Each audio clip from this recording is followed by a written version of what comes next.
Oh, I get that question all the time. Yeah, yeah. Do you want to take it first or want me to take it first? No, you take it first. How did you Okay. So I became a physical therapist in a very, very roundabout way. My mom was a teacher, my dad was a pharmacist, and I was told that I can't do either one of those things. Like, no, you're physical. I was going to be a chiropractor, at least I thought I wanted to be. Didn't know for sure. So instead I went to engineering school, because that makes the most sense, right? You would go to medicine so you become an engineer. I switched out of that, and roughly last year, during like clinical trials and stuff like that, we were trying to do all this experimentation. I didn't want to sit in front of a computer. So again, I made a horrible decision and chose medicine so I could sit in front of a computer all day and do notes. Okay? But as an engineer, I had this real big knack for looking at movement, and I started watching people. So I'd watch people in the mall, I'd watch people in school, it didn't matter. I'd watch people at Disney, and started looking and getting really into that. And so I ended up meeting someone who worked for a physical therapist as like a personal trainer kind of thing. And he said, man, you sound like this guy I work with. So I said, okay, I'll try it. I'll check it out. And I fell in love with it.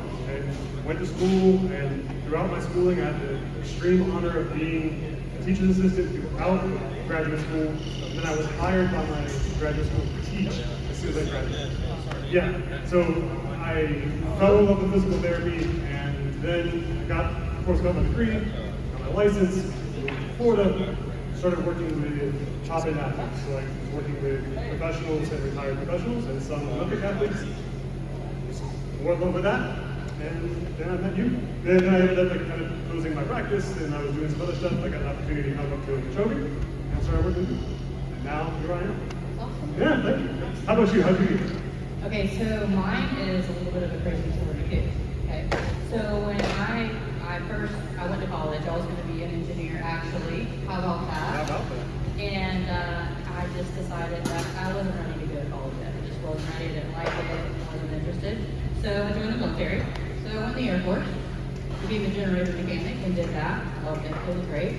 But again, military life, that's hard, especially when you start a family. So I decided to get out. And I had my GI Bill, so I used it. So then I was thinking, okay, what do I want to do with my life? Well, let's be a dentist. Why not, right? Sure. So as I was going to school for being a dentist, one class that you have to take is organic chemistry. Super fun, right? So I'm sitting in the back of the class wondering, how am I even going to learn this stuff? And this guy sat next to me. We're almost at the end of the semester, and never seen him before, never saw him again. One day, sat next to me. He said, what are you going to do? I said, I'm going to go to school to be a dentist. He said, I'm going to be a chiropractor. I said, what the heck is that? Like, I'd never been adjusted, never had that wrong. Like, why? I didn't need it. Didn't know what it was. So I thought, well, that's weird. Like, what do they do? So he explained a little bit about what they do.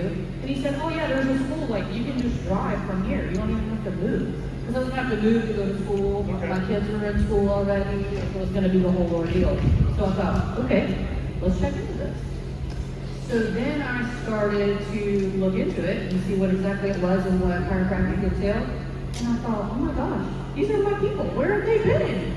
So for me, it was just like a beautiful fit. And I honestly tell people all the time, that was my guardian angel. I never saw him again, ever. I didn't in school, but you didn't. No, never again. Never on campus, and I still had another year of school left. Never saw him again. So for me, he was my guardian angel that just set me down in this right path. So if you're out there, thank you. Yes, Thank you. wherever you are, I greatly appreciate it. So another question that I get is, why? Why do you do it? You know, it's not like we're out making millions of dollars and, you know, this is super easy. You know, people just come and find us. So why do you do this?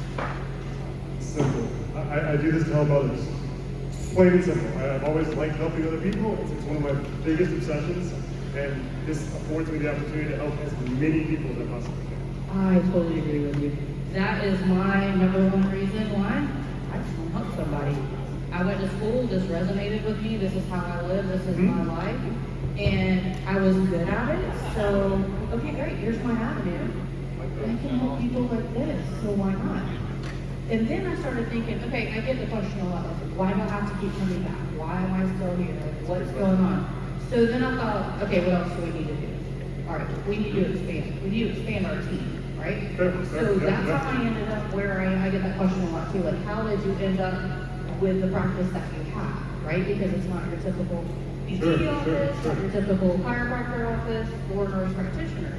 So what my thought process is, okay, if you have to keep coming back to me, I'm missing something. Amen. Amen. I didn't go to school for it. I don't know what it is. So let's find another brain that did go to school for it and see if they can figure it out. Yeah, it's the same for me. I mean, there's this constant process of, much like my other mission, talking about making changes and choosing to kind of make new plans in life.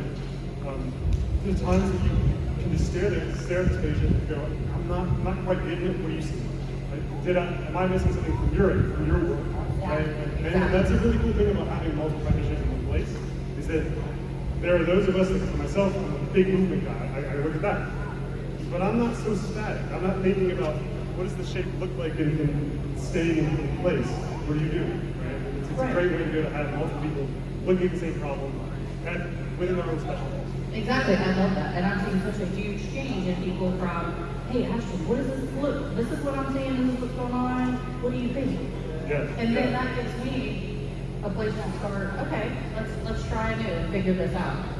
So I really appreciate your brain. I appreciate your brain. Thank you. And like I said, we're just trying to do things differently and get people better. And that's our ultimate goal. That's my why. I think my number one goal is to ensure that patients have the opportunity to feel cared for and to feel like they're actually being heard when they step to physical. Biggest thing for me as a clinician is that I listen to you. That's what I want. I want to hear your story. Me too. Do you have your computer in front of you when you're talking to your patient? I never have my computer in front of me. Yeah, sorry about that. Yeah, I don't do that. That is terrible. I hate that. I know. No, my computer's not even in the room. No, man. I'm with you. Well, thanks, Ashton. I think they're about ready. So again, thank you everyone that's here with us tonight. Everybody out there watching. This has been a great event, and we're just enjoying it so much. Yes, thank you guys for coming out. Who are out there, thank you so much for supporting this and supporting live music. Thank you. Thank you. The bands appreciate it. And I appreciate all you guys too. Thank you to all the bands. And thank you to you guys at home listening.